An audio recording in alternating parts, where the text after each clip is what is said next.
What's up, YouTube? This is the 82 and 0 podcast. Continuing on, today I want to talk about Enes Cantor Freedom. Now, I want to first apologize for my delay. I know I haven't been posting in a while, but I'm back.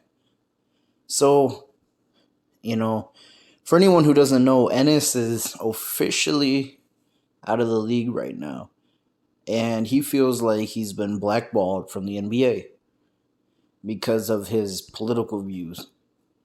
Which I just wanted to give my 2 cents on this. I know not everyone's going to agree with me, but I just want to say what I think about this. So, for anyone who doesn't know, Enes Kanter, uh, he started with the Utah Jazz. He was drafted in 2011, and I believe he was the second pick, or no, I'm sorry, the third pick in the draft. And he'd play with Utah for a few years before being traded to the Oklahoma City Thunder. Then he was traded to the Knicks for Carmelo Anthony. Then he would go to Portland.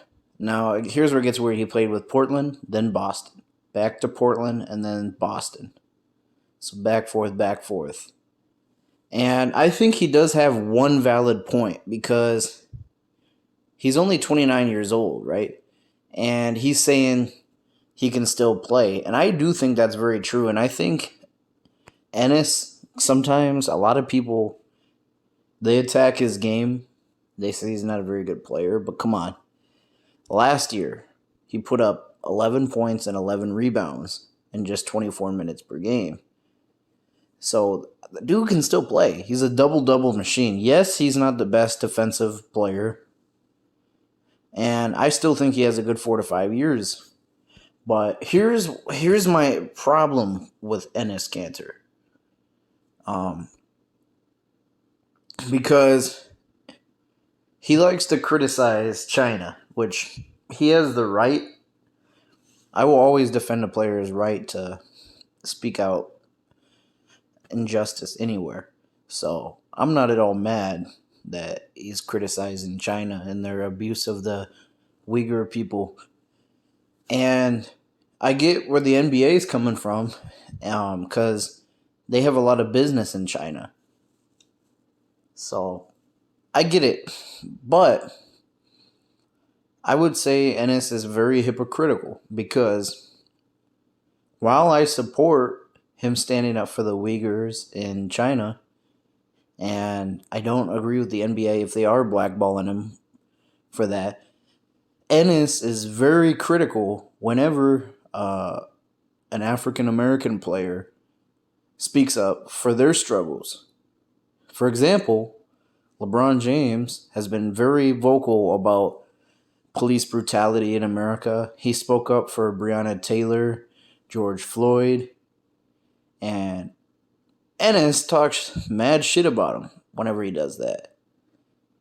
Enes kind of caps for America. And he doesn't seem to understand, or I'm sure he does, that there's a lot of injustice here. Sure, maybe it's not as bad as other places, but he knows that he can't go back to his home country. Because if he goes back there, it's off with his head. So, because I don't know if you guys know, a few years ago, he was critical of the Turkish government. That's where he's from. For Erdogan. I don't know if I pronounced that name right. So, someone want to correct me down below if I was wrong.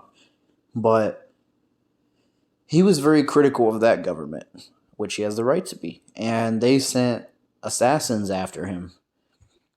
And he's officially an American citizen now. And you see him all over Fox News now because he found his niche, right? Like, oh, these whiny black athletes, don't they know how good they have it in America? Look at me. Feel sorry for me. I'm from another country where this happened to me. See, he doesn't understand the plight of African Americans in this country. And he tells them to shut up. But he wants you to feel sorry for him when shit doesn't go his way. So, yes, I support Enes Kanter's freedom's right to protest anything, right?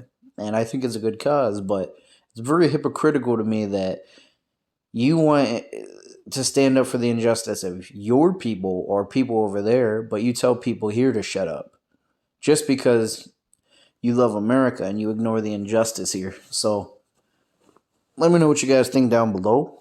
Thanks for watching.